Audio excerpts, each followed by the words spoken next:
Guys, welcome back to another episode of Unmotivated. We have our guy Q with us today. We've got co-host Maul and Money sitting on the mics. Listen, I'm going to let him introduce himself. We had a good feeling about this guy. I told him the other day he got sick. I said, look, you have to look me in the face and tell me to go fuck myself before I stop asking. I am not him. I'm okay with you saying no. I'm not okay with what they call, I think the women call it ghosting nowadays. Ghosting. That ghosting, because we're going to be at the same place at the same time quite some time until he leaves. But, man, go ahead and introduce yourself, man, and tell them a little about yourself. Yeah, man. So, I mean, it's pretty much you see what you get. My name is Quentin Smith. Everybody call me Q. That's the one time we're going to be professional, shake hands, and after that, no more government names. Just call me Q. I mean, my story is a complicated and simple one, but long story short, I'm just healing and I'm growing, man. I'm originally from Bama, by way of Atlanta, by way of New York, by way of China, by way of California, and now I'm settled into looking into be settled in here. You know, I got a background in fitness performance and coaching and business. I've worked in real estate, and now I'm essentially just rebranding and reliving and getting back out to being me. So whatever that is. So and then what would you call the Quentin brand? It's a brand that's still being discovered, to be honest with you. You don't have to sit up, boss. Go ahead and just adjust the mic however you need to. That's what we got it, so he can get closer to that couch. Go ahead and just pull it down to you. There is some serious deep couch. Yeah, you're going to sink in there. Yeah, man. It happens, bro. Trust me. I'm like, stuck. no, I was like, sitting there. I'm like, man, and you got like heavy rain and insomnia. I'm about to take a nap. I had to sit up for me. You see, I'm sitting up. I sit up for the first 30. Yeah, and then about that next, he like this. I forget I'm not at the house, man. Nah, man. So the brand, honestly, it's funny that you asked that. This is a really unique time for me. I'm rediscovering me. I've done a lot of, just recreating over the last 5 years. I'd say so. I got divorced in 2016. Okay. And I found within that I was creating a life that I was expected to live, and then. Moving to New York, I built a life where finances were the drive, but it was also out of spite, so it wasn't fully authentic. And then you got to prove a point, huh? I had to prove. I was like, all right, well, let me show you. And then based from there, when I left to Cali, I'm low key a hippie hipster. You'll meet my wife, y'all get it. But I was meditating and I was working on my healing journey. I had a legit mental breakdown because I was just hustling. And then within that, I was meditating. I was like, you know what? I'm done. And I moved to Cali to heal. And to stop. I took a full year off, and then the world shut down and shit got real. I was like, I budgeted for a year, not for 3. And, within that, moving to Texas, my mom passed in August. This past August? She passed in August, and that's a big reason why I moved here, to be a part of her transition. And that shit was real, man. Like, it was real. So I was focused on that, and now, having met my person and having worked on healing and having that major part of my life conclude, I'm in a place of who actually Quentin actually is without that. Damn, bro. So I'm finally resurfacing. So you guys caught me at a good time because hey, this is perfect. Hey, look, pay attention. I tell you this, my buddy that was over here, and I tell, and even Jamarcus, I said, you're about 2 years old, right? And he looked at me once like... I like that. He was like, 2 years? I said, you've never had an original thought where you got to choose who you wanted to be for you. I said, so if every idea ever came to you and you was worried about what somebody else was going to think, and you got to watch it come out of your mouth, got to watch how you move, I said, you've only lived for 1 year, bro. That's facts. Yeah. I said, now, I'm an asshole, and I've been living since I was 15, technically 4. I said, because my mama tell you, look, you can't make him do nothing, period. It's like, no, I'm just, everybody in here, the one, you don't know me, but like they know it take a lot of convincing. It take a lot of convincing. So if you don't mind, walk us through what it's like to heal. Because listen, on this right here, we have to allude to the fact that we're all black men sitting down here. And one of the things I've told Maul and them as we've had conversations off camera, we're trying to build something very unique. But at the same time, there's no place for us to ever go and feel safe. Man, I just kind of want to sit with that because it takes someone that is developing and healing to recognize somebody that's developing and healing. Yeah. And more often than not, especially with the black men space, I'm the one that's driving that and consistently get disappointed. For you to catch and pick that up in passing, Oh yeah. that's some gangster shit. Yeah, you know, I'm like John Coffey, man. That's the truth, man. I've shaken a dad's hand, Gabe Gill's dad. I said, man, you and your dad, you don't get along well, huh? He says, man, how'd you know? I said, I could feel that man's rage. I said, that man's an angry person. And this white kid, I told myself I was gonna stop drinking, but y'all might have to post something else. I'm about to get there. Hey, it's one of those things where, you know, I don't know if you agree, Mild Family, that's one of my movies, man. He said, I could see it on you. And I could see it on a lot of it. And that's why I stay away from people. You're like, some be like, this nigga don't give a shit. It's like, look, I ain't got the energy to be bled because you are going through a time. And then, you know, shout out to my guy Maul and Jamarcus and I have done a post where I've been a part of his life since I was about 18, and he had his ups and downs. But it took 8 years to get him to see that he's worth 1% of the man he's choosing to be now. Think about it. 8 years to watch him grow 1%. And I told them before he realized this here recently, if in the next 20 years, every 5 years, you guys grow by 5%, I've done a good job. Because Steve Jobs wasn't Steve Jobs at 20. They became who they were at 50. And some people don't understand, hey, what's that journey look like to becoming, you know, who you want to be? And then if we, you know, I got to say it, if we look at Black, you know, Maul can call his dad. My dad's a criminal and a crook. You can't call him. I bet not. I mean, he's just not a good person. My mom's not the brightest. Yeah. The best thing she might ever did was have me. That's the truth. and still, I told her, if you don't need me, don't call me. So you go, I have to manage my energies because I, just like you want to see these men grow, right? Yeah. But then they get tied into potentially sometimes helping some people who just can't get there. And I think it's also too with, well, I think it was Curtis Jackson. He's like, or it was either him or my mother. What's my brother? I got two. Tory Lanez. Oh yeah, no, that's Kevin Gates. Kevin Gates. Yeah. And he mentioned he's like, takers can always recognize givers. Oh yeah. And I thought that was like some of the most profound stuff because like I feel like at my core, my essence, I have a heart to grow and heart to pour and heart to give. And nowadays there's something, and the pandemic is just like turned that up by like 27 degrees where niggas, you know, like be candid, man. Look for somebody that's trying to do something on that excellence and they want to ride the wave and then disrupt it once they get involved. They just want to be a part of it so much that they can disrupt it because they're pissed off about their own shit. Yeah, man. I mean, like, bro, listen here. You put my wife on the phone, we gonna sit here and talk about it because we was in the car just talking about I can't stand nobody in this motherfucker. I feel like Dave Chappelle. Hey, everywhere I go. But then you look at the ones who are sitting up there at 1% and why they by themselves. Well, also they're by themselves, but at the same time, for the most part, you can look at Diddy. He's like, I don't want to deal with nobody else. Like, and you want to be that 1% that people strive against. And like, so you can say, look, I made it. It's on that house nigga mentality. You know what I mean? Like, you know, I'm sitting on the horse, but you ain't with me because I'm close to massa. And honestly, that's been a lot of my professional career is trying to make people like me so I could get in the room. So I could also take those skills and be a Trojan horse and bring people along. No, you know what? Look. But when you bring people along, no. That's so. If you can get in a room, don't bring nobody with you. Exactly. And you know how hard it is for me to. And I've told them, I said, bro, you know, Maul will be like, yo, where you headed? And he'll jump in the car. And then because Jamarcus is in association with the business, I've got to show him things. But I built a couple businesses, and it was always me. And I wasn't looking for nobody unless you could do business. And I didn't have any Negroes, to be clear, when I was building businesses that were you know, going to be advantageous to everyone's growth. And so if I can get us to $100 million, I can go back and help some motherfuckers potentially. That's fair. But we saw what happened to Nipsey. You go, so do you go back to those environments where they look at you as an op versus someone who's genuinely trying to add value? Look, I'm not doing it. I got to be honest with you. Somebody asked me one time when I was in Kansas, where I'm from, hey, you should take this to the urban area. I said, and do what? I was out there with Shawnee Mission, Overland Park, Lawrence, Rockers.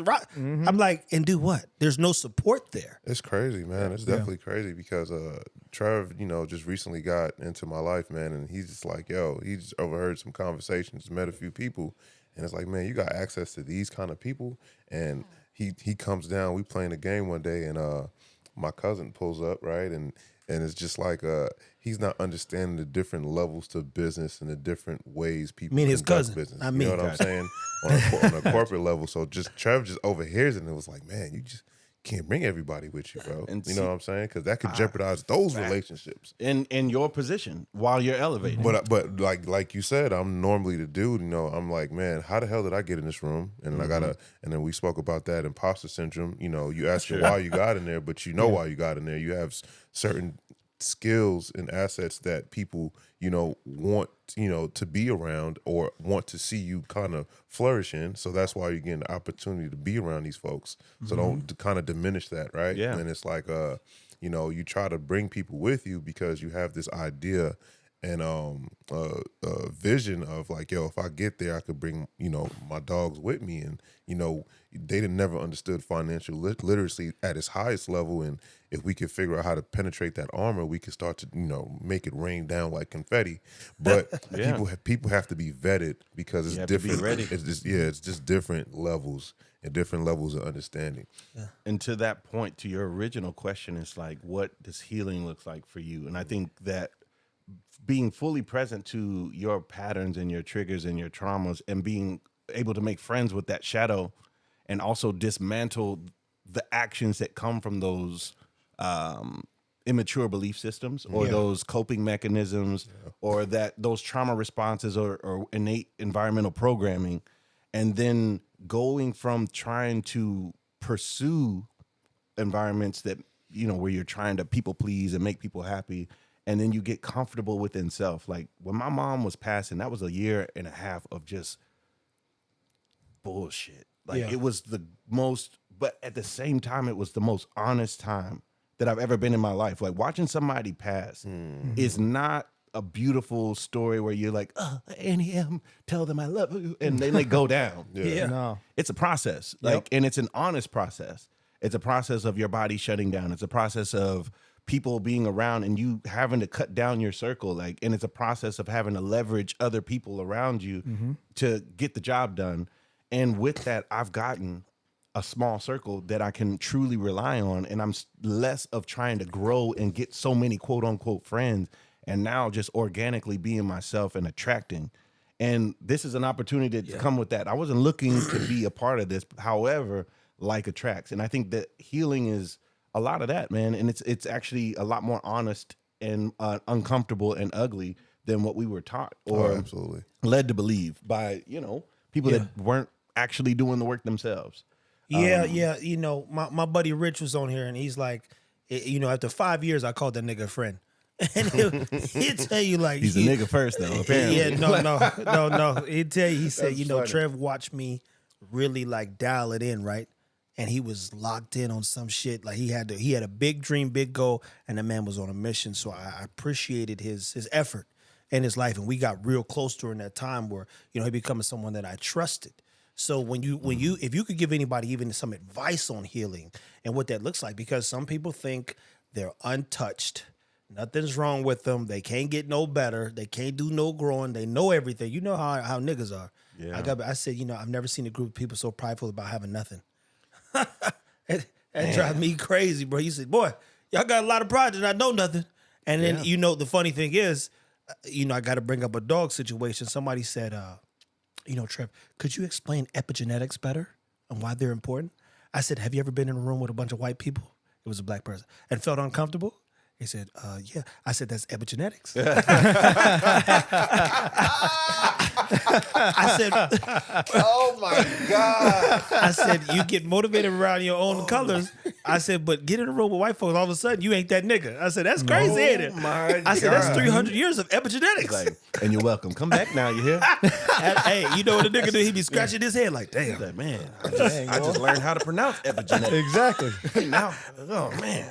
But when you look at healing, you say, where do you get most of your confidence from, or how do you work through the things that you actually need to work on to improve? It's a fucking journey, right? Yeah, man. Like you asked the question, where do you get your confidence from? Yeah. I think it is the understanding that you're not going to be confident.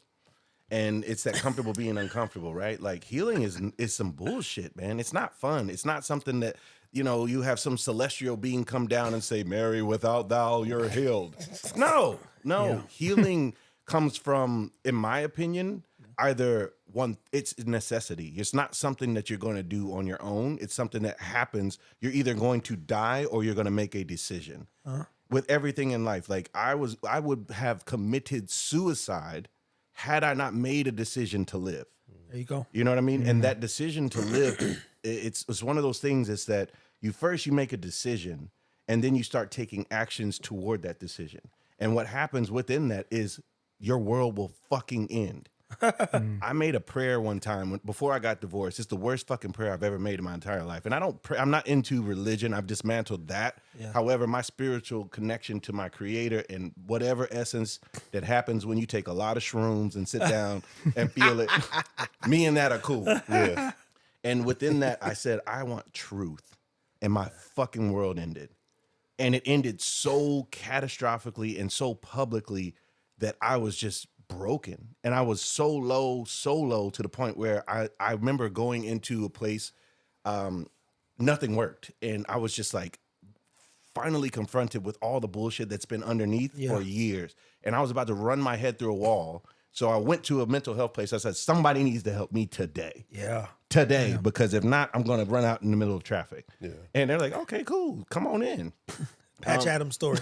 I mean, but like, and that's the ugly truth about, for me, as you start to heal, you start to discover more ugliness. And the problem with it is that you can't unsee truth once you've seen it. Hey, a dude named Edwin Burks told me, says, Trev, once you see the light, you can't claim darkness no more. You can't. You can't. Like, it just doesn't align with your spirit, your soul, your essence. And I think with healing, it comes from a necessity and a decision. And then once you dismantle the lie, you have to replace it with truth, even the truth that you can't fully understand and agree with. Hey, so this is a favorite question, guys. You can use this on any girl that you're trying to get to know, okay?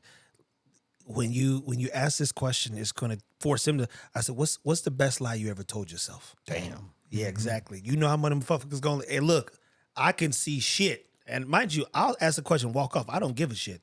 But when you ask them that question, it'll force them to identify, and identity. There's a lot of people going through identity crisis via social media and many other places. Sure. So in this case, you say, hey, what's the best lie? Because the worst lies we tell are the ones we tell ourselves. So if you can stop lying to yourself, you normally will get way further in life, in my experience at least. But you're sitting up here, you get to rock bottom, you have to face the truth, and there's a truth that lives within, and now you can no longer deny it. So what was the lie that you were telling yourself? There's mad lies, son. I think that I got this. I know what I'm doing. Oh yeah, Jesus. That part, man. Yeah. Jesus, Yeah. that'd be know the I've one been too, there. boy. It's that simple though, right? I got this. I know what I'm doing. It'd I got be that simple. And, when I realized, like, I don't believe what I've been taught. And not only that, like, man, when I was in New York, man, I was making money, at least for me. Yeah. Like, I had transcended my upbringing. I had played football, traveled the world. I was like, I was in real estate. I had my own personal company that was growing and scaling. And I was I'm talking, for me, my expenses were low. I had it. Yeah. And I recognized that as much as I had it in my mind, I didn't. And I wasn't happy or wasn't fulfilled, because I feel like happiness is an emotion. It's like a cloud. It comes and goes, and it's situational, right? You shouldn't expect to be happy. But fulfillment, I think, is like love. It's a choice. And if you can't claim it in your environment, then you have to remove yourself from the environment, right? Yeah. So for me, having the idea that the outside things that the world really respects and admires, and all these people coming in trying to be in your space, figuring your shit out, and not really being yourself, because I'm still trying to figure out who the hell I am, right? Yeah, it's a journey. And I think necessity creates it, man. Like, I really, like, you can't choose healing until healing chooses you. And then all the distractions, all the bullshit, all the lies have to be dismantled. You have to go inside your shadow. You have to deal and make friends with your ugliness. And then the one thing that I think a lot of people miss, it's not a solo journey, although you have to be isolated. I give a lot of credit to my wife, Kendra, my rib. Like, I fucking everybody's like, oh my God, you should love to be married. I fucking hate being married. I hate that shit. Marriage is the worst shit because it's a constant mirror on where you have to grow. Yeah. Oh man, And that motherfucker won't stop growing with me. That's a the good thing, problem. right? No. I've been able to skate. And one of the questions I asked my wife when we were dating, was, are you willing to grow with me? And that's been one of the most powerful things because every time that we reach a point where I'm like, look here, I'm holding you accountable. You're holding me accountable. Yeah. That's the baseline. Are you willing to grow with me? And I got married before trying to keep something that was never there. Man, same. And the problem with healing is what happens is all of the things that you hate or all of the things that give you an excuse to be who you are being in authenticity, right? Like being completely inauthentic. They stop holding power and you recognize that it was actually good for you to lose the things that you've been holding on to. Got to cut that dead weight. Yeah. You know, say. like I'm telling y'all, We'll have some people scratching their head after this one, man. Boy, what? This is, I knew this was gonna be a fucking Bro, man. I told Mar, I said, look, I think we need to get him on our podcast. Yeah. I said, some Yeah. telling me this might be the one. Because, you don't know what we're doing. And we don't know what you're doing. Yeah. What I do know is that you have a pulse. And so, we did that episode a couple weeks ago. I said, this fucking sucks, guys. I told Jamarcus, delete this shit. You guys better figure it out. I'll do it myself. and I said, it has to have a pulse. Now, mind you, in my head, we had 20 episodes to get to before I believed it was going to work. Once I look at the numbers, I'm a numbers guy. So, this is fucking working. Guys, I got to put my foot on the gas and on everybody's neck because there's an opportunity here now. Literally a real opportunity. So when I'm seeing this guy move and how he's maneuvering, I can see the smile regardless if he wants to be there or not. Trust me, I have to do it every time I get up. right? and put up with, the shit or the bullshit, whatever the case may be. So healing, where does it start? Clearly, it never ends realistically. Sure. Steve Jobs said it one time. A guy asked him a tough question. He said, listen, we got a lot of scar tissue at Apple. And what some people will fail to realize is if the company 20 years ago, it knew that they got beat up, they just taken some beatings, why is it that sometimes we feel removed like we can't be touched? I don't think I can't be touched. Like even when 50 was asked, hey, are you fearless? He says, no. He said, to not recognize fear is how you end up in danger. It'd be like me saying danger don't exist. And there's always somebody out there that's willing to chew on you, if you bring that type of energy. But when you recognize you needed to heal objectively and, you begin that process and you identify what was that one thing that you had to start? Was it your heart? Was it your mind? Was it your soul? Was it friends? Was it family? Was it, what was it? Oh man, the very first thing I had to disrupt was my image. And that's how people saw you? It's how I was led to believe that I had to fit in. So like, bro, we're gonna take it back now. Go ahead, bro. This is what this is for, man. So, I'm from Huntsville, Alabama, man. And growing up in the 80s in Alabama, my father moved from Baltimore City. Right, so he was in. That's like the hood to the extra ghetto to two dangerous environments because there's nothing going on in either one. There's nothing going on, and like he was born around the Martin Luther King assassinations too. Wow. So like the project that they were down the road got burnt down. So his come from and if you really, I'm talking like, and then you want to take it back again. California, smoked a lot of weed, so do a lot of thinking when I burn because it brings me to like, my ancestors. But if you look about it, it's a lot of historical wounds that we have as a people, and not to mention just men. There's so many intersectionalities. If you want to look at a transgender black woman, like that's check, right? So let's just go back for me. There's a lot of belief systems that are born out of trauma, right? So my grandfather was an alcoholic, and he passed right before I was born. So my father was raising me as a 24-year-old black man with no support system that just lost his father figure. So insert that into as an underlying tone of raising a family. And so my father not only, and I found this out later because, again, my mom passed recently. My mother, she also lost her job because she was sick. And it was some bullshit. So imagine being a 24-year-old man with 2.5 kids and then having to work and no support system in a foreign place with the racism undertones coming from where you come from. Not his fault. And we've unpacked this and we're working on our healing. But like, imagine that is the environment. I can look at it now and see I'm 37, about to be 37. Yeah. I can't imagine raising a kid down. I still don't know shit, right? So subtract 10 years in life experience and exposure to what we're even talking about. Oh man. As the baseline of your frustration. And then we add on the black mandem in a racist ass environment wherein you had no one teaching you social coping or emotional coping skills because he was drinking. My grandfather. Yeah. Rest in peace. So for me, when I was raised, that word though too, we got to come back. It's like, how do you emotionally socialize in a sense, even when you put in that in context, being emotionally stable, being emotionally strong. A lot of times the strength comes from empathizing even at times, right? But it also comes from making sense of things and knowing when to remove yourself so you don't get emotionally drained. I think it's becoming more peace with the fact that you will never be emotionally stable. Boom. And if you're an empathizer and you're empathetic and you can feel and you're an empath, you're always going to feel the energy of the other motherfuckers around you. So I think that I'm learning to unlearn is what's really happening. So all the programming, like my dad reached into religion and was like, God, God, God, Jesus, Jesus, Jesus. He didn't have any other perspective. And right. Like, so there's one of my mentors, Dr. Venus Opal Reese, friend of mine and a black woman I madly respect. This woman, look her up, fire. Like, and she's going to tell it to you straight. Yeah. And one of the things that I learned in one of the classes that I took with her was about disavowalment and repudiation, right? So disavow is to take something and just like, I'm dealing with anxiety. Oh, just give it to God, right? Just give it to God. All right, cool. I'm going to give it to God. And you're sitting there like, it didn't work, you know?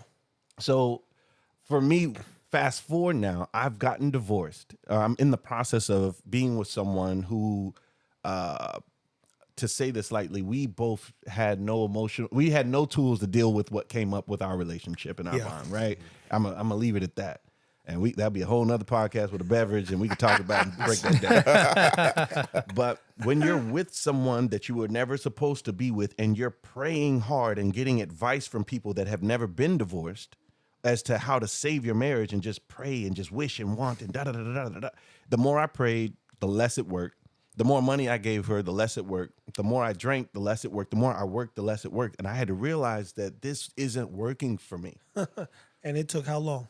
3.5, 4 years. Actually, to be honest with you, it took me meeting my wife to be able to distance myself from my past. It's actually, for me, the healing and everything didn't show any results. It was just action without results. It's almost like building a business from an entrepreneurial standpoint. You're going to invest in the business before you see the return on your investment, right? So life and healing for me was that.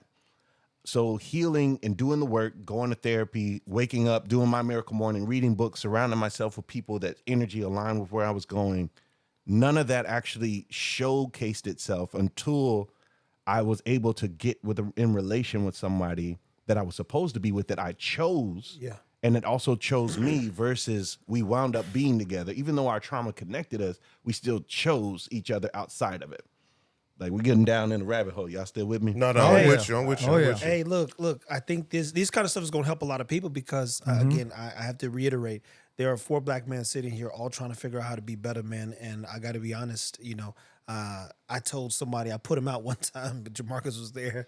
I said, you know how hard it is to wake up and be something you've never seen every day? Man. I said, you know how many people look up to me and expect me to never fail? If this falls apart, we all fail. Yeah. And it's because of me. That's how I look at it from a pressure standpoint. But to wake up every day and have never seen goodness, never seen a lot of kindness, seen people struggle and suffer and emotionally suffer, then, beat you over the head because that's the only way they know to communicate. Then not communicate because they don't know how to talk to a child or deal with the kid or raise a kid. And there's really no books for it. So you look up and you say, I'm just going to go the God route. And I was there, so I understand your plight. Mm-hmm. And I ain't been back to church in so long that when I went to go see my grandpa die, they was like, did Melanie bring a dude to her dad's funeral? They literally had no clue. My mom sitting there crying on my shoulder. I'm looking at my grandpa, and they were like, who is that? Yeah. I ain't seen the family or nobody, but I couldn't participate in this idea that prayer was going to fix everything, and if you just give it to God, my nana would always say, she said, don't forget to go to church. I said, ain't in Revelation, doesn't it say that in the last days Jesus God looked down upon the church? She'd be like, I said, oh, don't forget I read it 5 times since I was an adult. So you're not talking to someone who's ignorant. Yeah. And I do think that when you dismantle the sacramental vibes and break it all down to the butt naked truth. Yeah. Prayer, what is that? Sitting still, connecting to your source. Meditation in a sense too. Manifesting, meditation, communion. Actually, let's break bread together and let's be with people that are aligned. Like what got me is I've done a lot of traveling in my youth, and I went to a church. There was a freedom seminar where everybody came in, was getting healing, and it wasn't church. It was people that were looking for something. Everyone was aligned, and there was an energy in the room that I was like, I get it. And then I moved to China. There was a mosque in Xinjiang. It's a Muslim side of China. It's right underneath Russia. Wow. And I went into that mosque, and there was a feeling. And I was like, oh, I felt that before. Then I visited my brother in Abu Dhabi, and I went to the mosque there. I was like, ooh, I feel that same thing. And then I went to Jamaica to visit Bob Marley's resting place, and I was like, oh shit, I feel it here too, cuz.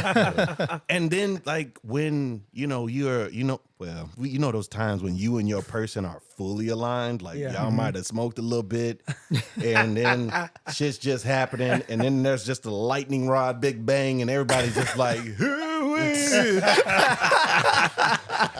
I felt it there too, And then, you go on a hike in the mountains. Yeah, y'all take that one. He was like, man, you got the leg out and everything. Everybody's like, man, we got to start smoking. This is the I'm like, what? Hey, man. Hey. You don't know, you better ask somebody. Hey. Ain't no cigarette going to do that. Wait till this become a green state. But I digress. But also too simple as that, like in nature. Yeah. You'll sit down and you'll have your feet in the water, and those positive ions are coming, and you're just grounded. at peace. You feel it there too. Yeah. And I was like, you know what? How dare I say that someone else is wrong? And there's so many ways to connect to the same shit. Yeah. So for me, like my religion is, my religion is I don't get sick. My religion is, and I feel like when you talk and listen to like Bob Marley and Lauryn Hill and those Dungeon Family people that are just like on some different shit. Yeah. Like love is the religion, and love is an abstract way to describe, a feeling that's just, it. And I feel like that's what everyone's trying to talk about in religion, at least for me. Yeah. Well, even in the Bible, it says, literally, love yourself like you love your neighbor, and this do away with the 10 Commandments. But You did read that thing, didn't you? Oh, you have no idea. I was raised around these. I had to quote scriptures walking, so I was like, why has this thing got so much possession? So the other things that I read, when you start talking about basically demeaning a group of people, you say, so let me read Mein Kampf, because this is Hitler's idea. Say, what was he thinking? Bro, you went and read Hitler's? Turn up. I have the book. I would like to see that. Yeah, Mein Kampf is a real thing. And then you turn around and you say, let me read the New Slave Bible, because, in certain places you go, this thing was used to disenfranchise, and he says, or keep an organization way below the structures or standard to be like, hey, tell them they'll get their pie in the sky. And, even when you read the Bible, you say, there's these gold gates and all this other stuff. It literally says that. And you say, well, why they got all gold here on earth? They got all the gold and silver here. I'm confused. They living good, and I'm just supposed to suffer in the struggle. And there's the thing. So mind you, we're not removed 60 years ago, 80 years ago. That's crazy. You think about it, 80 years. My grandfather, my nana, before she died 2 or 3 years ago, she was 90-something years old, man. She lived through, segregation and various things along with them. And you go, that ain't that long ago. Some of y'all got grandparents that was right there, which is why they be bringing up, what's old dude that owns the Cowboys? Mr. Jones. Jerry Jones. You see that old KKK looking photo they showed of him back in the day, but them Negroes is making their money still. But my point is when that's all they know and that's all they've been given, I'll go back to that funny statement in terms of epigenetics. I had a conversation with my dad. My dad did 7 years, people, and there was a time where he had, tied me up and beat me, right? I'm talking said I'm gonna beat you prison style, hands, mouth, everything, water hose. It got ugly. So when I got older and I could look him in the face and say, hey man, what were you dealing with? What was going on? Well, That's this. a powerful question, man.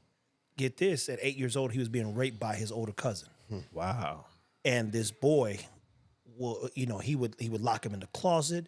And my grandfather, who I believe was the strongest man, couldn't send a letter to his sister about this thing. So when a child brings you this, and then he feels abandoned, now he's got this stored rage and anger and hate that never got healed, to be clear.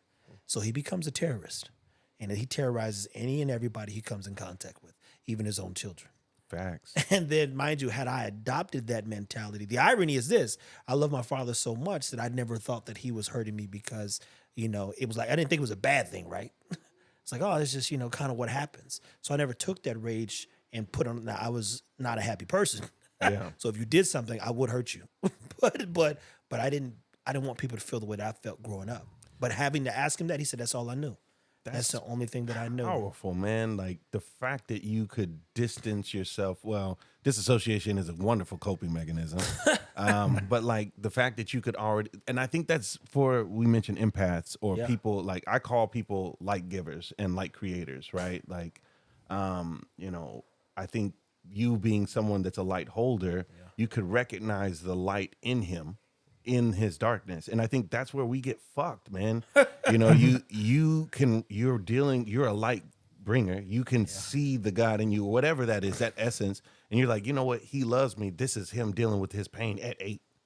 And for you to be able to still have the presence and wherewithal to go back and ask that powerful question, that's a creating question. But you think about that's it. insane, man. I only did it because I knew I had to get away from him.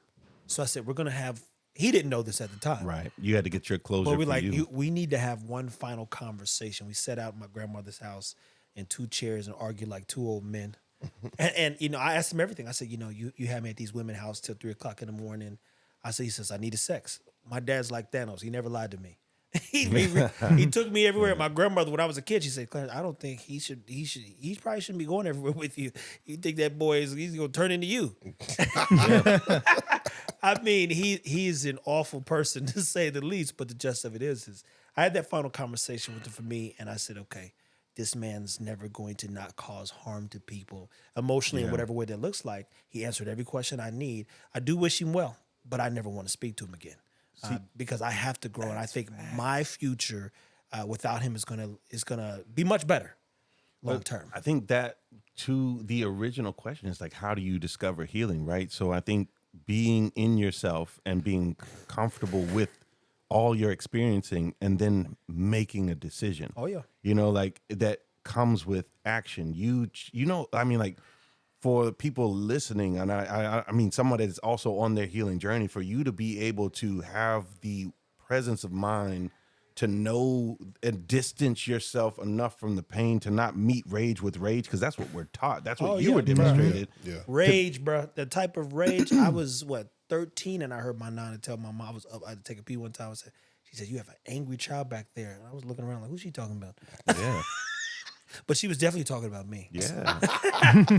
And to be able to distance your rage enough to have a conversation to get closure so you can complete. And I think people don't get over things, but you can be complete with it. Yeah. To be able to do what you're doing now I think as a black man in general, different. And I think it's for men too, but I definitely, depending on the environment, like you said, you come from Baltimore, you look at, fast forward, go to Alabama, and I'm from Kansas City, Missouri, to be clear, where at one point, we had the capital for killing, per se, or number 3 in the U.S., and that ain't a good thing to be claiming, but, you get down to 12th and Hardesty in some places, some bad things that can happen. Yeah.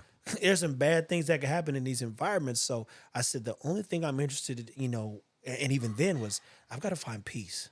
And peace is one of those things where you want quiet. You don't want to look over your shoulder. I don't want to have to fight no more. I don't want to have to be tough.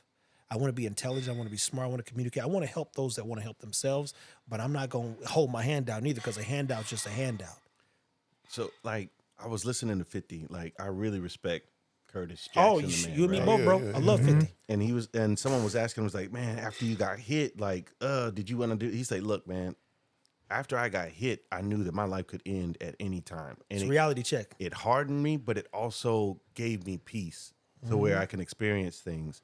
And I think like another thing, Dr. Venus, she put me on, she's like, you know, you can pimp your pain and you're only going to, and I look at things as analogies. Like I see things as metaphors, and TD Jakes had something, there's a couple of different analogies, but like thinking about a building, a skyscraper, you go to New York City and you look at the memorial for 9/11 and you look where that tower stood, there's a hole that looks, I mean, you can't see the bottom of it. It's vast, it's deep, and it goes down. And as a human, as a person builds their life, you can't go any higher than you've been down.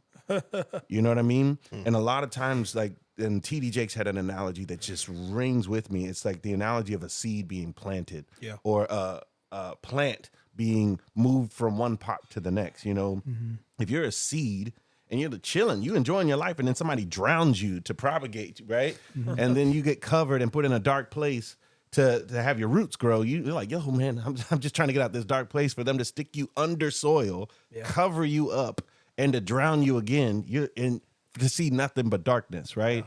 Like that's an analogy of life, but you're actually being positioned for success. And I say the same thing about like a plant that's being uprooted, moved, and repotted. Like you get ripped from your environment. Like your relationships have to end, and your whole world that you knew that you were comfortable with has to be disrupted, and it's very traumatic. Right? But see, that's the thing. I don't think I was ever comfortable in this world. I've always said the world I live in ain't the world I fit in. You know, and When did you adopt that? There's kids as early as 15 years old. Yeah. I mean, I was starting fires at 13, and I was just like, I don't want to be here. I knew at 13 I was going to leave my house and never come back. 2 weeks after I graduated high school, I never went back. And so you fast forward, I never felt like I'm supposed to be here, for one, too long, for two, around people I don't understand. I don't understand a lot of times this human behavior thing where people are used to fucking people over or stealing from people. Or I don't want to participate in that. It's crazy though, like being someone like that in an environment, like for me in Alabama, right? Yeah. Like I never really fit in, and I wanted to. Like we were in the hood, and they put us in a private school. Yeah. Only little chocolate chips in the cookies. Oh yeah, man. That in itself is trauma. Still have relationships from there, and then moving into public school. Hi guys. Well, what the fuck you talking like? Oh shit. Why your shirt tucked in? Oh, you a white boy. Like, but like never fitting into that environment. I think when you know that, and you like your environment tries to like suffocate that flame. You know what I mean? For like, me, for you, right? So my papa died when my dad was in prison, and he said you got to go to. So I was in the white part of town, Blue Springs, Missouri. He says you got to move with your grandma. I got brothers and sisters. He said you got to go. So I'm like, all right. I'm wearing Abercrombie. Imagine going. Yeah, dog. I bet you had some steel-toed Timberlands too, didn't you? No. I was wearing Goodyears when Adidas had them Goodyear series. You had them Jonathan Taylor Thomas's on. I know you did. You know how the edge of your jeans be a little ruffled a little bit. You go to the black part of town, they got the tall tees, the Stacey Adams shoes, the Jabos. Jabos with the little Earl Penners, man. Earl You see what I'm saying? Coogee. They're like, yo, my man, what you doing with them tight ass clothes on? And I even bumped into an old girl that I knew back in the day, and she said, my sisters used to be like, Jonathan, you really like Trevor? You see, his clothes are too tight. And she said she's married and stuff now. She's at the Garland. She says, I think you were ahead of your time. I said, she said, I think you were right. Yeah. Because when I was down there, I always wore stuff that I wanted to wear. Yeah. And so, like I said, them niggas, look, I got good at flaming and talking shit real quick. Yeah, you gotta learn to back it up. And mind you, if you from the real environment, you could be in the middle of the class playing doorknob, BB Butcher, all this stuff that reeks of violence. That's all we know. Chicken. I mean, we're hitting each other all day. I spent 2 hours on these with them paper balls one time. I made a rubber band ball. Oh, rubber band balls. And then I use a whole stack of paper and then duct tape, and I'm walking through the halls because when we go to Mr. Rogers' class, I'm gonna fuck this nigga up. And I remember Mr. Everett said, "Boy, where you going with this?" I said, "I'm him to class. Is that a part? Is that a project?" I said, "Give me them things." It's that hesitation that got me. Anytime you say, all I'm thinking is I'm gonna take this nigga's head off. But when you go back and you rethink, about even myself. I said, how did I get here? How did I get to know violence? How did I get to know pain? How did I get to know love? How did I get to know care? And I think that's a part of the healing journey too. And then how do I want to know those things, right? Yeah, man. And so talking to my dad helped me make sense of that ain't it. I tried, being there for this man and with this man and anything. And part of me even blocking him was because if the nigga called, I probably would try to help him still. Sure. He's the one person that could probably call and be like, man, fuck, I got to help this idiot. See, I think there's multiple, like, I feel, trauma shows up in different ways, Oh, yeah. right? Like, and everybody's pain is everybody's pain. And it's not, you can't reference your experience with someone else because you're built for that. Why ever your story is yet to be written, but it also shows what you're doing now. I just think I think it's even more impressive when you don't have a model of love and acceptance and you maintain and preserve your peace. Like there's a part of like when you're a child, I remember when I stopped being ignorant, and it was when I was like 8. I was playing Chuck E. Cheese. That was the jam, bro. You get your straight A's, you get 4 tokens, and me and Ninja Turtles. Oh, man. That was my man. shit. Boy. Like I'm sitting there sweating in khakis, like, hey, two buttons. 2 buttons, and you go all the way through. And I remember there was this kid, mind you, I'm in private school at the time. There's a little white kid sitting on a stool. He was watching it, and I hit him with the, excuse me, can I play the game? Are you playing, sir? And he looked at me and he turned around and looked back, and I said, tapped him again. Hey, a little more bass. Excuse me. Hi there with my best Carlton impression. Can I play the game? And he's like, my mama told me that I don't have to respect black people. Oh, wow. Damn. And bro, when I tell you, like, all my handful of my little tokens fell, and I was just like, I don't ever think I actually played the game again. But that's when I realized that I was different, right? I can pinpoint that, right? But I had so much love and ignorance, and I was shielded before then. So I say that to say for someone who was born into an environment that wasn't love and shield, it was just like real and raw. Like you were dealing with like real humanity. Like this man is talking about, he's referencing prison to you as a child, for you to actually stay true to the innocence that you couldn't see, and then position your environment. Like I deal with that with my partner a lot, like how she grew. Like learning to be safe is uncomfortable for someone that's never experienced safety. Mm-hmm. But for you to never experience safety and strive towards safety, that's some different shit, man. It is. And what he's saying objectively too, at 5 years old, they had to pick me up from the prison because my dad got picked up. So his dad picked me up. So at 5. Oh yeah. At 5. So right. And then I never saw a place of safety, a moment of safety, or an opportunity to feel safe or be safe. And even now, are we really safe? Absolutely not. so you go, what's safety look like? I guess we'll find out one of these days if we keep working hard enough or smart enough, to say the least.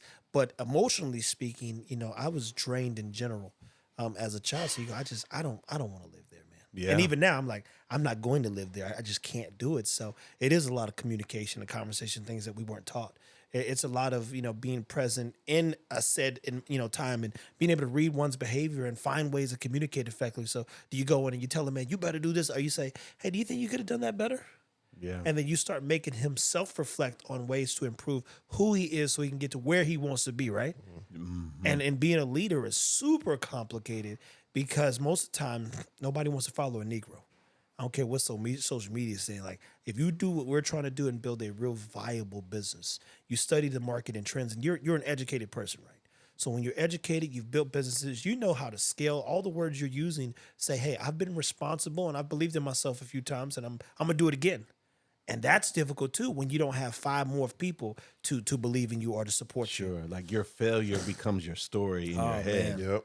Versus actually, like, and I mentioned this, like, so my wife's an entrepreneur as well, and like, I've failed I actually enjoy failing. Oh, now. absolutely. Like that's something one of my friends and mentors, and Martin and I, one of the bosses in New York real estate, and this dude saw something in me, like, and brought me on. Yeah.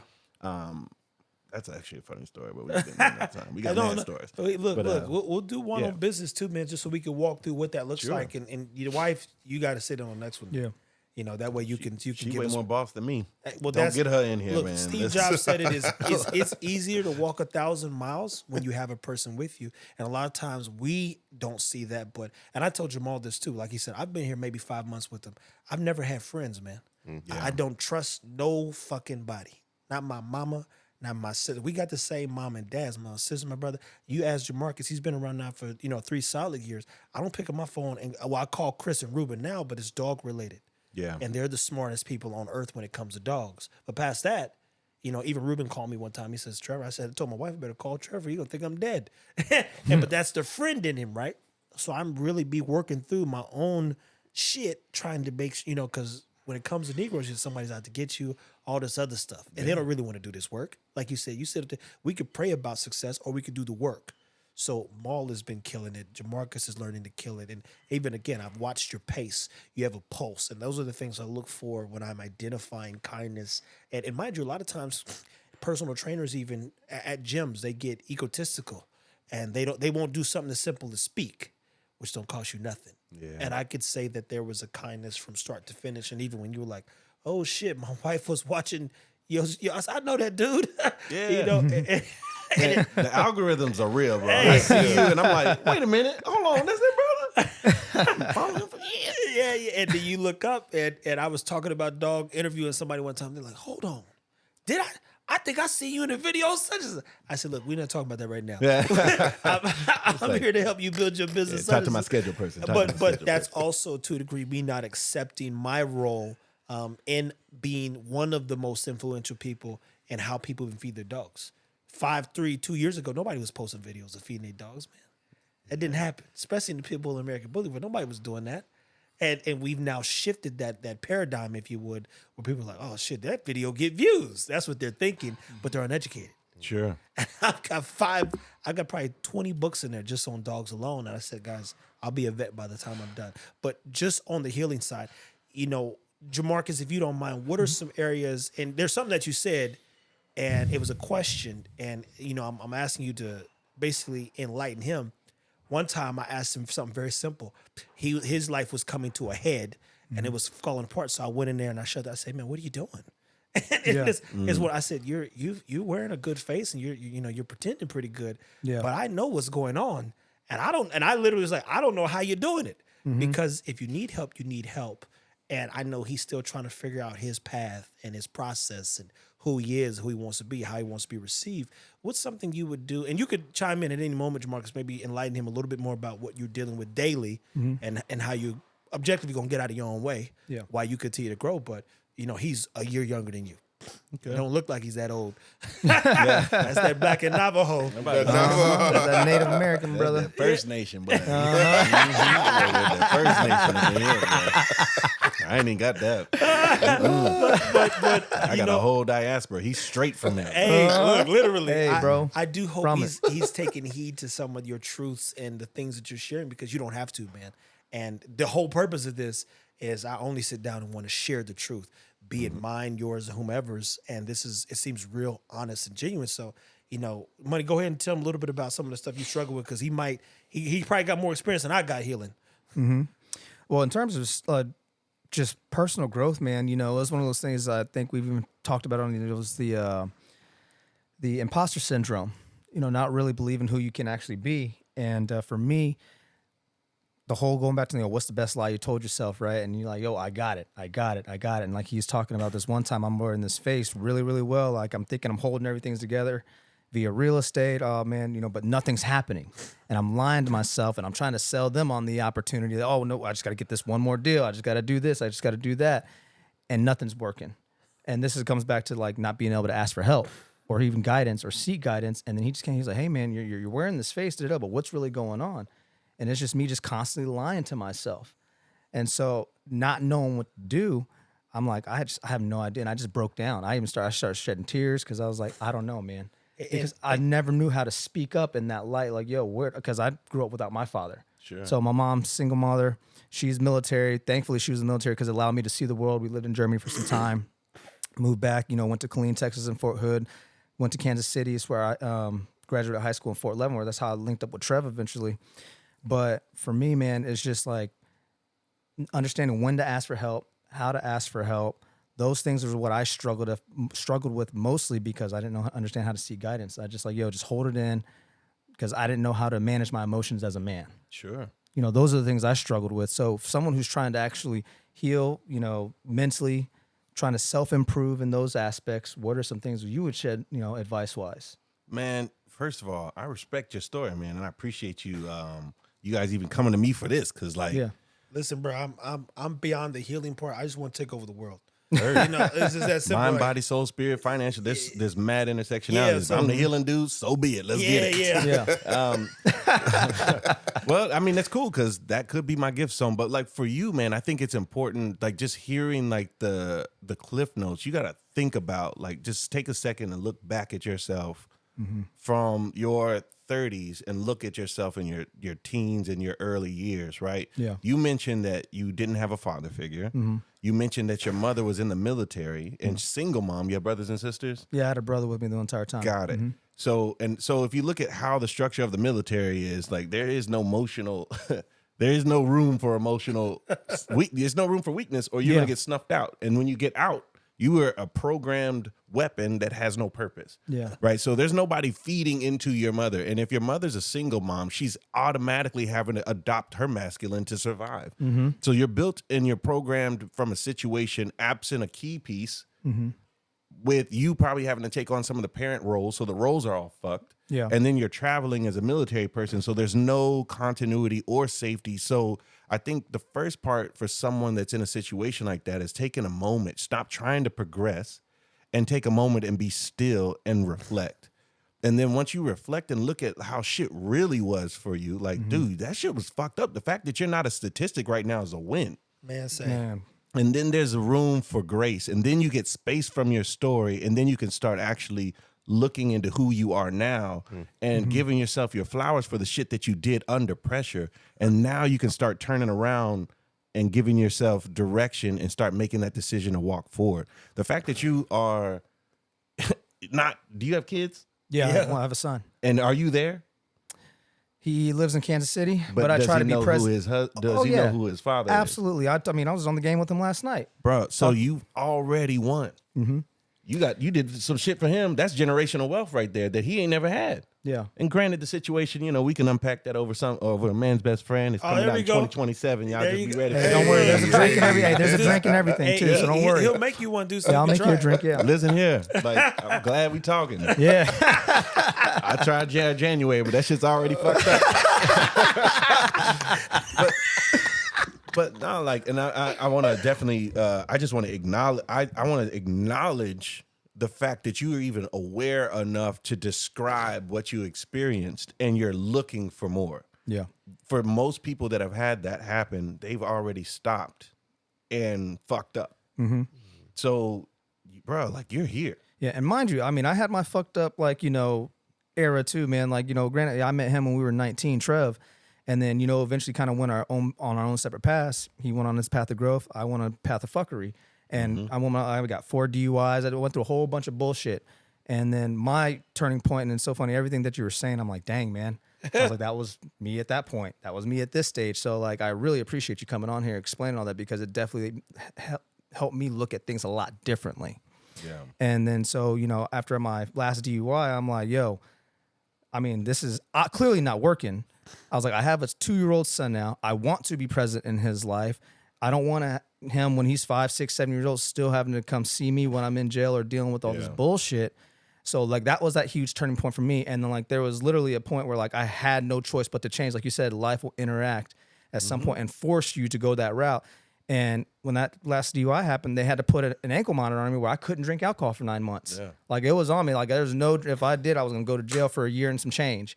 So I was like, at that point, I had no choice but to start looking at other sources of light, because that light finally came in. Like I said, you can't look at darkness anymore, right? Can't see. So at that moment in time, that's what I was like, yo, I want to start getting into personal training, fitness. That's where him and I linked back up. And then on that point, that's where things finally started turning for the better in my life. And so, but trust me, it's been a journey and it's been difficult, but like now, like I know what I want to do for my son. I want to, I know exactly how I want to, try to help be an impact in his life. And even though, we have to be distant from each other, we communicate all the time. Yeah. I think, bro, like there's so much joy and I get just from hearing that, but like you think about it, what's the pattern, right? You had to sit yourself, you had to live life. Life happened, you react to it and do the best that you know that you can do with it. For me, it was go to work. For you, it was fuck off. Yep. And I had that. Another podcast about that. Yeah, trust me. This is the second time I will say, I had my fuckery season. Oh yeah. But yeah, man, you had an emotional response and cope with it the best that you could, which was alcohol. Mm-hmm. You mentioned First Nation. Where the fuck you think you learned that shit? Oh yeah, trust me, man, and it is evident. Yeah, Trust me. but that is a historical and cultural wound that we have to step in the way of real shit that no one's actually talking about. You're frustrated, you're feeling all of these feelings, so you have to have that large outlet to get that dopamine response to cure, to calm things down. Yeah. And you fucked up. And you had to sit still. You didn't hear that. Yeah. So you fucked up again and had to sit still. Yep. And it's either die, fuck up, go away, and you had an ankle bracelet that forced you to be sober and actually deal with the shit that you were feeling. Yep. And then guess what? When you were still and that bullshit was out the way, you naturally attracted someone and you listened. Yeah. And then you made a decision. Yeah. You know what I mean? And now you are clear that you want to be a part of your son's life. Yeah. That's the same shit. And you're mentioning business, Trev, like, you know, the failing is like, we think that these life lessons are punishment or just some bullshit. No, you're learning. Yeah. And this is what learning feels like. Some niggas learn, some niggas don't. And if you don't, you're going to be set down a different way. No, trust me, and that's what I was getting to too. Yeah, but That's like, what I was getting to. listen to what you said, man. He's like, I'm clear. I want to be a part of my son's life. Yeah. That's something that your father, based off of what you mentioned just briefly, wasn't Yeah. able to say. And I think that that's one of the elements of generational wealth that we have as this new evolved thinking group of men is that we have to be honest about our shit that we've done. Yeah. Like when your son comes to you and he's fucking up, you're like, look, man, I fucked up. Matter of fact, you want to go and come visit some of my friends? They still gone. Come on, let's do this. You know what I'm saying? Let's go. Nah, you want to get fucked up? Pull up, bro. Sit down. Let's get fucked up. Yeah. Like that's some shit that I didn't get from my family. It was bled up in some Jesus. Like oh, you want to drink? You're kicked out. Like, oh, you want to talk about you want sex? You're kicked out. Like, Wow. We can't even have the discussions. there is no discussion. I Damn. think No, that, I definitely know that feeling, bro. It's a terrible thing, though. Yeah, I like- mean, and he's a dad too, so I know he has some very real conversations. you said with his that son. you're what? He's a dad. His Yeah. son. Oh, yeah, Michael, he's a that- dad. That's Michael. Michael, yeah. Young King. Little homie. I'm trying, Man, man. I already I'm faded trying. up. He way cleaner than I ever been. I looked and I was like, yo, man, that man got a mohawk. I ain't never had one of Hey, those. braids at the top. Yeah, no, he's Clean. He's very active and involved as well. So you know, Yeah. I definitely want to leverage just that your journey because I don't know how to. I'm not in their shoes. Yeah. And then fast forward, I'm probably never gonna have to go back through a healing process because I'm so strict in terms of how I choose to make decisions to grow. And if you can't grow, they know. He knows a guy named Mike. Mike is a billionaire. Me and Mike operate the same way because I'll leave. It's like I'll walk off. Like mid conversation. Okay, I'm gone. Yeah. I know where I know where my values are and where I best serve myself. So I'll come in and he says, "Hey, come meet these people." I'll do that. I'm back upstairs or wherever I'm supposed to be. I'm gone. He'll blink and I disappear. But two people definitely growing, as he said. Cousin wanted to do the trucking thing. I said, "Look, don't do it. Don't do it. Don't do it. If I don't say nothing else, just don't do it." Someone has to be a voice of reason at times. Sure. But we've kind of leaned into the struggle of looking to grow, and I think one of the hardest things and the best things you can do is emotionally grow. Yeah. Well, with what you're saying, number one, Jabari, do you feel complete with the question that you posed and the insight that I shared? Was there any follow up that you had with that or anything? No. I mean, you handled that beautifully, by the way. I appreciate that. Like everything you've said, man. Like I'm like, dang, man. Like I can identify the areas, and I'm gonna go back and listen to this again because this is a great one, man. Cool, I can identify the areas in my life where I've experienced, like, man, he's saying this. This is exactly what happened here, and here, and here, and here. So I can see the place markers in my life based off the things you've said. So no, everything you've said, man, I appreciate it. Thank you so much for your insight. Thank you. Respect. And then for you, Trevor, like with that position, because I've been in that position in life as well, where my shield was my knowledge. Yeah. Not saying that that's where you're at, but No. It's a good one. What I'm hearing from you is like, I got a place, and if you get too close, I'm out. Oh yeah, I'm out. I'm out, and that's how you beyond a live. reasonable doubt. I'm Edward Scissorhands. Yeah. I'm cutting everything off.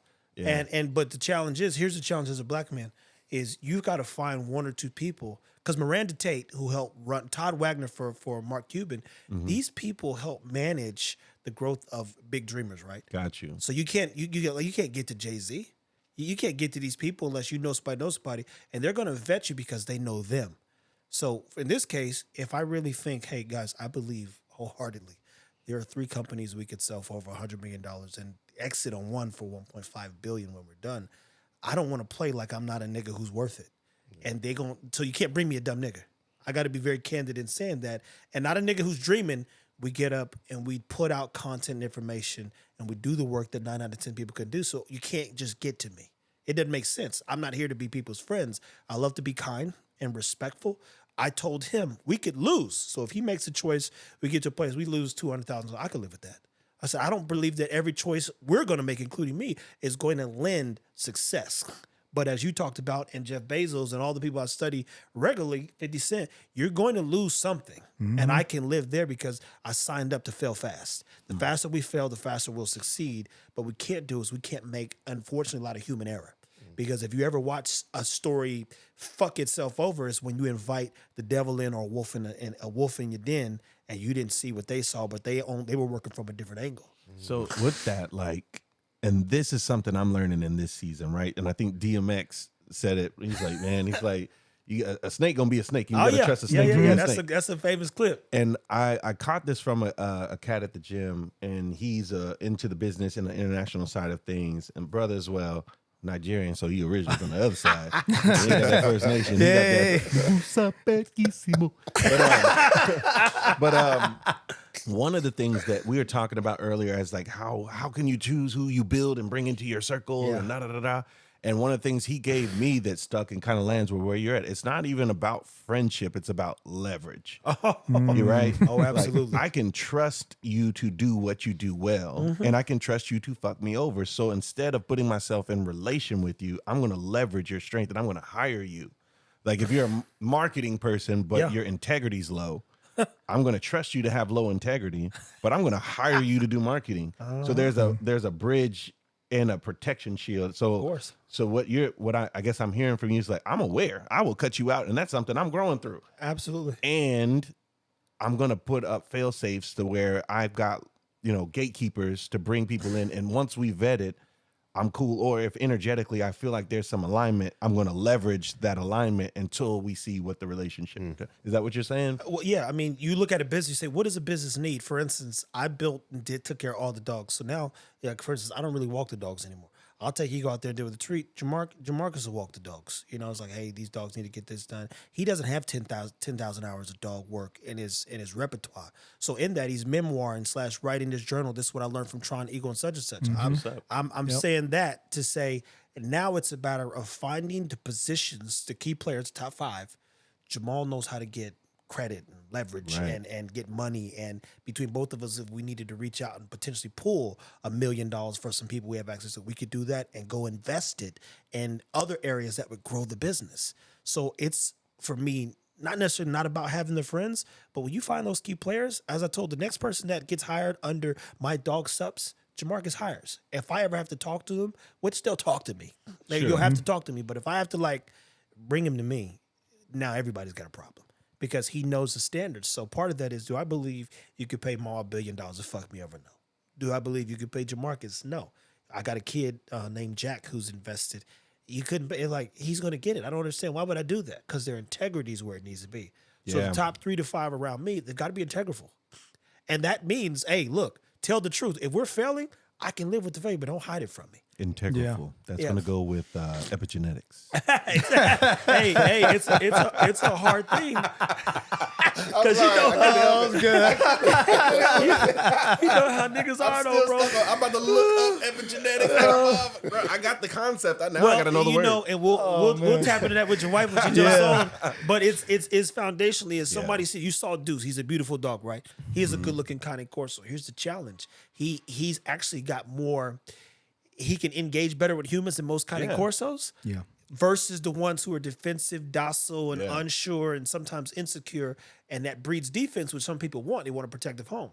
Where our bullies, we focus on making sure that they're active and super confident. Yeah. So the minute an 8-week-old puppy walks in your home, he's walking up the stairs doing all kinds of shit you can't get a dog to do.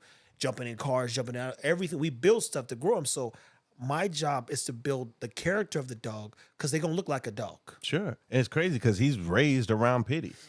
That's So he's got like an affinity towards people. there you go. That's You crazy, know, right? You see a pitty raised by a lab. They got that that fixation where they'll grab stuff and hold it. You know, that's So- interesting. So it's the character, aka the breed styles that you keep doubling down on, because for fact, 9 out of 10 bullies ain't gonna have a 26-inch head. Even though that's what I got 27-inch neck. That's not true. It's just not true. Yeah. So, but if we are going to scale and make sure dogs stay out of the shelter, for us, it's imperative that people know what they're getting and how to manage it. I love it, man. It's all about alignment. Yeah. And it's all about, like you mentioned, it's like the core values. And I think kind of what I've been on this healing side, because I've been in the air, I'm been in the air game. Now it's time to get back into the ground game in a different way, and then switch it up. But like I think it's all about that process, man. It's about epic disappointment, and I don't really think I think we say failure, but I think it's just a failure to understand your surrender where it needs to be, and where you can release your expectations of what you thought it was going to be, and release the energy that you're holding on to of trying to force something to fit where it's not, and allowing seasons to close. That creates so much growth, man. I'm telling you, man, my mother passing was the hardest and the best thing for me, because I've got so much more from it. Yeah. And I'm still just discovering it, right? But those expectations and those processes ending, like even birth, right? It's a very traumatic situation. Like we hear about these 24-hour labors, and these kids are holding on to the environment that they're comfortable in. That's crazy when you think But about it that they're way. growing, and if they stay in that environment, they're not only going to kill themselves, but they're going to kill the mother, The host, right? yeah. And they come out, and the mom's screaming, and la la la, and the baby's head's all fucked up, and like Shit's crazy. it's all right? small. But like it's a traumatic thing moving from situation to situation and dimension to dimension. Yeah. But like, and now you're in a place where you're too small and you grow into it, right? And I see the same thing with death. Like my mother was an amazing light source. Like she crashed about 2 years ago. Like it was just a wrap, and she was in a coma, all that shit. Oh man. Oh, car crash. No, so her body stopped. Okay. And she went in for what was supposed to be a routine surgery, but they found that shit was fucked up, and they had to put her down in a coma. So my mom like relearned how to write and talk and walk. And when she learned how to write, she wrote these words that's on my arm and says, "I'm gonna live." Oh wow. And I thought, for me, because my mom had been leaving and going to the hospital a lot when I was a kid, like, so I thought her living means that she was going to live in the way I expected it to. Oh. And the truth of it is that year and a half that she was passing, she chose to embrace moments and to let her expectations die quicker, and to adjust and to course correct, because she was in a hospital for 8 months out of the 12 months she was alive. And her choosing to go walk with my father, and like choosing to be a light, like the whole hospital, when she was passing, she had all of the nurses in the ICU in the hospital lined up to talk to her and pay respects, because she made that much of an impact with the way that she lived. And I think that was I got it tattooed on my body for me to keep that in my mindset, is I'm choosing to live, and it's choosing to step, even though your expectations fail, and choosing to take on life's challenges as they are and still remain yourself, and still let your suffering be something that people can watch and recognize, even if they can't articulate it. So I think that's like, Well, that's the reason for this right here. What I've enjoyed it, even I can't thank you enough for coming over and then chiming in, to say the least. But when I looked at it, I'm a big Ali fan, Boombayé, baby. and so when you look at his life, and there's got all these documentaries, and nobody could sum up this man's story. They go, and it never gets old. Yeah. You go, damn, that was a good documentary. Damn, I really like. And my favorite one is I Am Ali. Right, that's one of the ones where it really puts When it showed like his older years, and like, was that the one? some of his older years, some of his newer years, and everything that was happening in between. What is that? That might have been like a jet outside or Oh, something. snap. Yeah. That shit sounded crazy. Yeah, someone's moving a table or something downstairs. I was like, but there's no tables. Epigenetics. That's the word of the day. Niggas like when they learn a new word. Bro, I'm gonna be using that shit all week. I'm like, That might need to be the title of the episode, bro. what you're suffering, sir, is it's just a little case of epigenetics. We're talking about bro. Well, the epigenealogy. There's root words, bro. I'm gonna be intelligent as hell everywhere. Bro. It's gonna be fucking awesome. But just I'm sorry, bro. Ali. That was good. No. Ali's purpose in living was to enhance everyone around him, even when it was just his energy, right? Yeah. So you think about what your mom did in living. There's a story in there that brings tears to your eyes because the guy says this 12-year-old wants to meet Ali, right? It's his make-a-wish per se, and he says you're gonna be cancer and I'm gonna be George Foreman, and then finally, the guy says, "Hey Ali, this kid's not gonna make it. He's failing." So Ali said, "Okay, after training, we'll go down there. It's about a 2-hour ride." He gets down there. He says, "Look, man, you got to keep fighting. Basically, you're gonna beat." He says, "No, I'm not. I'm not gonna beat it." He said, "But you're gonna beat George Foreman. When I get to heaven, I'm gonna tell God I know Muhammad Ali." You think about that type of impact you have on a 12-year-old. For that kid to have that much awareness, right? Yeah. At 12, dying from cancer. So when you said something about your mom and these people showing her admiration for fighting the good fight, staying alive, there was a kid who believed that Ali was so great that when he get to heaven, he gonna tell God, "I know Muhammad Ali." Yeah, he gonna tell the creator of Muhammad Ali, "Hey, cuz." Hey, man, look. But see, like I think that's something that I'm becoming super present to in this season. It's like most of the people that we admire or we herald, those motherfuckers are struggling. Hey. Like if you think about like someone like, let's say my mother, right? Or this kid or Muhammad Ali. Yeah. Like look at Harriet Tubman. We look at her as the shero of the movement, right? Think about how much fucking stress, like you talking about it's all on me. Right? Imagine if your whole life was making decisions, putting your life at risk, but the motherfuckers they coming with you are stressed out and they're gonna die if your decisions aren't inaccurate. Or can you imagine putting yourself? That's a beautiful keep going. That's that's think right. Harriet Tubman, like one wrong move, everybody did, including That her. bitch hated her life. Nigga. Like, can you imagine? Excuse me, she ain't a bitch, but beautiful take charge, honey. Beautiful, intelligent, take charge, honey. That's the new bitch. word. That's the word. Hey, there you Beautiful, go. intelligent, I'll take use that charge, to start honey. calling everybody That's bitches. No, I'm playing. She's a beautiful, intelligent, take charge, honey. That's a beautiful bitch. Yeah, that bitch was real. But like, put yourself, and this is what I did with my father, right? And it seems like you at a young age did it with yours. But like all these people we look at, her life was stressed out. Can you imagine being 27 years old, going back to the place that you almost died from? Yeah. Grabbing 10 people that know they're gonna die, and going and looking at a house in the woods, and that light's on. But you knew them, but you ain't got no cell phone to see if they got somebody with them. Bro. Can you imagine the stress of that decision to be like, this is a good place, and convince the motherfuckers with you that you're safe? Like, I bet you she had hemorrhoids, like ulcers, stressed out, palpitations, that little neck thing, the carotid artery. But that goes back to they believe even Martin Luther King just wanted to be a dean of a black HBCU. But he couldn't sit back and watch nothing take place. So you go, damn, I made it. It's more stressful to live a life without trying That's fair. than to look back and say, yeah, I made it, but you didn't do nothing. You didn't no contribution. So she'd probably, in her mind, the stress, what you're saying completely makes sense, but it'd be more stressful. And my buddy Rich said, he says, you know why people like me and Trev don't fail? Because you don't want to deal with us failing. Yeah. You don't want to deal with us not achieving the things we want to achieve. So it'll be more stressful for her to die without trying. Purpose driven. Yeah, purpose, man. but And that's hard to find. Can you imagine though, like just the mindset to where your purpose was so much larger? Like I operate very well under chaos. Yeah, me too. And I focus under chaos. I'm just thinking it's like we are celebrating somebody that was uncomfortable, not happy, not having fun, purpose driven, and they were focused on their purpose so much that they didn't I just can't imagine. It's like, oh my God, I wish I was Harriet Tubman. No, the fuck you don't. Nobody want that stress. You don't want that smoke. Like you don't want it. And she probably definitely lost people along the way. That's what people fail to realize. Somebody probably didn't make it. And then eventually they probably was sitting booby traps. Can you imagine the guilt, the stress, and just like as a man, like taking care of your family, or as an individual, Yeah. taking care of yourself or a business or even your animals, right? Like putting them in a position where you forget to, heaven forbid, close the garage, they run out and get popped. Like that, like magnified on a scale where your whole life is purpose driven to be able to navigate that bullshit. And I feel like that is the definition of emotional maturity. Yeah. And like, no, Because you got to like, keep everybody calm.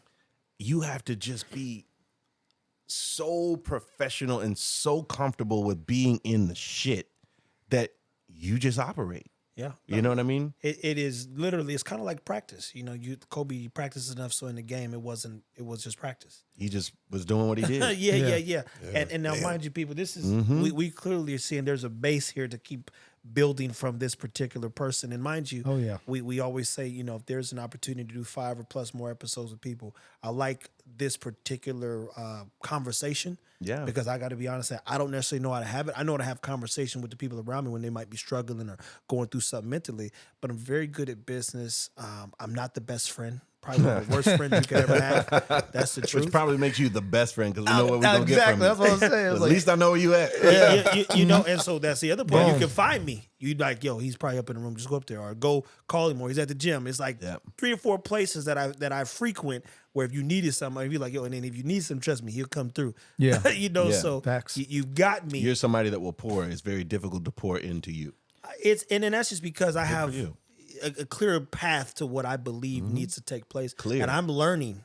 And I learn quick. And I learned to pivot. You know, I ain't stuck on something. Like I told them, if this didn't work, I would stop. Like I would just do something different. Like, but it's working.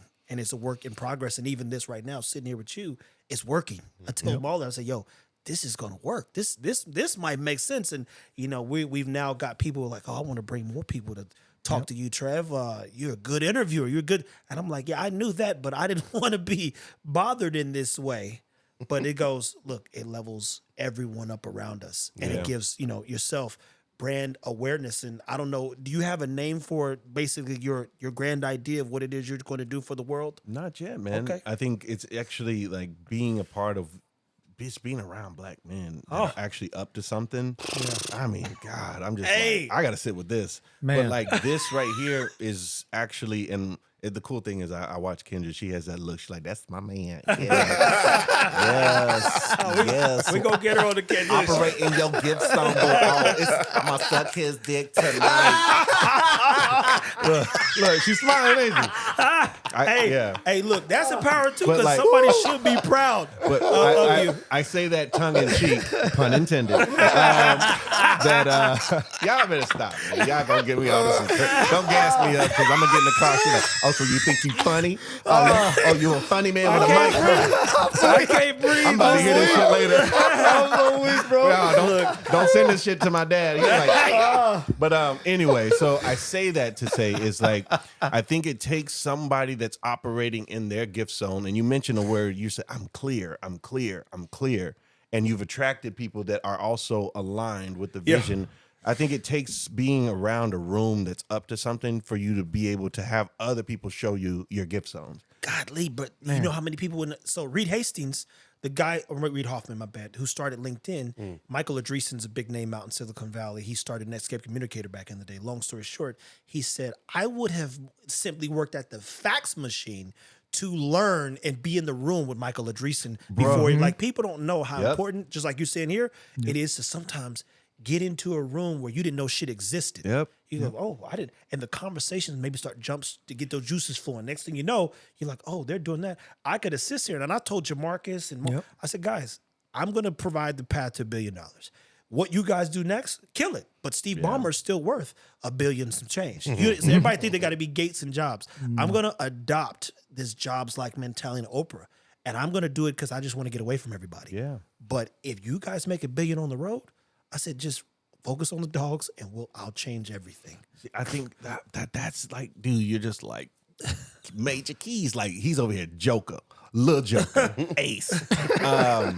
For those of you that don't play spades, that is a colloquialism with the black community where we bond off of beating people with high value face cards.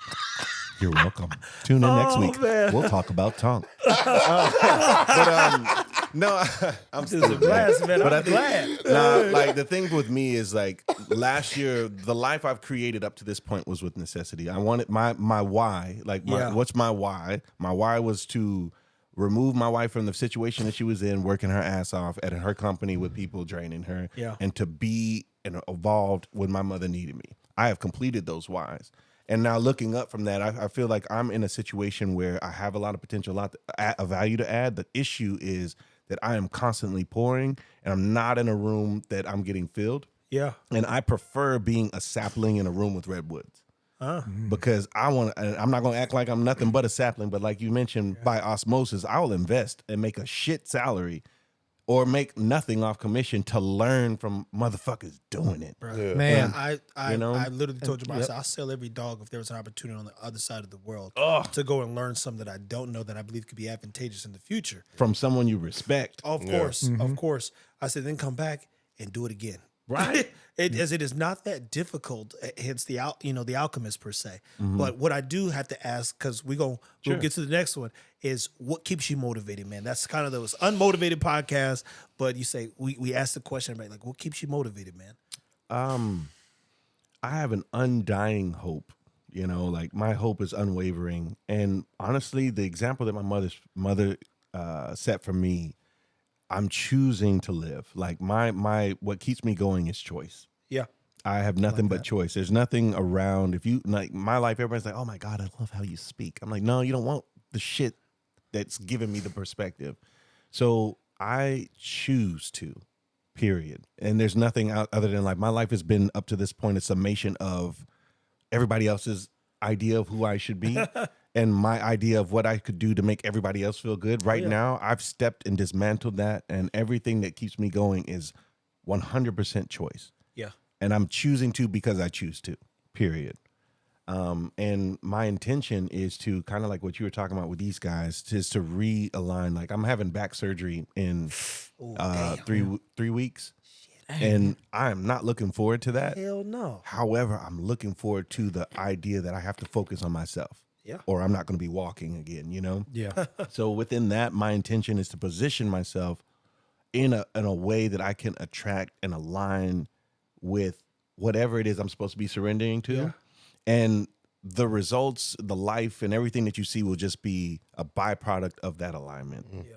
So I'm still there. I'm still in the discovery phase. So if y'all know something, you guys actually have a perspective looking at me. I'm down like 4 flat tires on a Cadillac. It's a matter of just finding one's skill and their gift, and then in this case, we have the platforms per se that we're still growing. Yeah, and we've got our growth goals as well, which give people more access. For instance, if the painter painted ego, I'll sell one-on-one, and long story short, I could probably sell it for $5,000, and give them which one is this? No, I'm saying I would have a painter paint ego. So you're telling me I need to be around at what time and what wall are you? No, he's a beautiful pup, man. And it'd turn into a thing because my dogs are now assets, and people look at like they got a regular dog. If people lose their shit and they could tell me before they know my name, we're walking into Komodo downtown and dude's like, "Man, I know you." I said, "Man, you don't know me."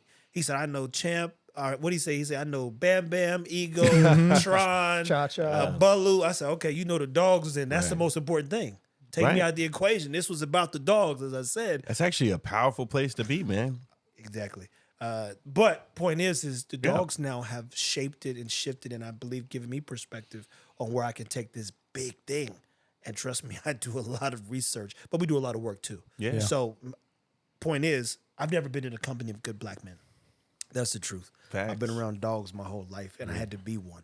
And to a degree, that could make you a monster. Say that again. Yeah, you dog on a bone, man. You had to be a dog. And my friends, we get them out here. They tell you stuff that I did. I don't remember. It's true. Remember you had that nigga up in that wall? I said, I don't remember that, bro. I literally don't remember. I woke up. I don't remember these acts of violence. But they were like, "Yo, you had so." I was like, "Dang, really? That happened?" And they be dead ass telling these stories. Yeah. That's crazy, man. I did that. It's crazy, right? But I'm watching the series, The Best Man. The series, right? Probably one of the best series I've ever watched, and I don't even watch a lot of black TV shows. And I'm looking at these well-to-do people who are successful, And you go, man, every last one of them are rocking, right? They all got their own thing. And I said, man, what would that look like if 4 or 5 of us all had, $1 billion? And what could we do for the world? Man. If we all had that type of leverage, to be clear, to impact real change. And I said, I think there's something here. And then it just happened, boom, I bump into, really get to know Mo. Now, mind you, he's got the dog for a year and some change almost. Bump into him, and I'm like, this seems like a good dude. And then we rap, boom, I get in here and figure like, oh, this is a good dude. Jamarcus, he's foundationally a good person. He a lot of work to do. We all do, including myself. And then we keep meeting more people who we believe can be advantageous. Stan, the dog man, he'll be up here shortly, more likely. Boom, another good dude. No ego involved. You remove that ego, we could go do a lot of great things. And you need a little bit when you walk outside, but amongst your peers, you guys should be able to sit down and conduct yourself in a way that forces growth. And that doesn't mean we're always going to agree. Iron, right? Yeah. And literally, it's called Iron Sharp K9. That's all Stan. Iron sharpens iron. So Alignment. it's literally his thing. Yeah. So fast forward, you go, here we are talking with another person who's on their path. And remember, some of these people, Jeff Bezos didn't build, Amazon until he was about 33 years old, and it just now got started rocking, right? Rockefeller didn't do oil till he was 33. You look up, and Jamarcus is a person who fancies the Ray Kroc story, the founder, the guy who started, or basically leveraged and took McDonald's over. That was 51, 52 years old. You hear the stories of all who started in their 50s, and potentially at that time, what it sounds like they might have just realized, I got to fucking start living for me. I ain't got much time left. You got to get out the way. And the minute you realize that time is what you make it, especially if it is your time, and trust me, your time is your time until you let someone else abuse it.